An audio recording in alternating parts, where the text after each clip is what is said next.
You are looking at Julian's pronunciation guide, where we look at how to pronounce better some of the most mispronounced words in the world, like this other curious word. But how do you say what you're looking for today?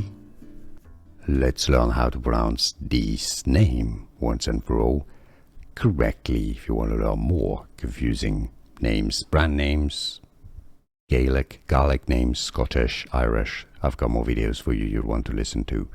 Learn from McKinsey. Alright, so I know the spelling makes it a bit confusing, so it's McKinsey. It's a Z sound at the end, it's not McKinsey. McKinsey. How to pronounce McKinsey. McKinsey. How to say English pronunciation McKinsey.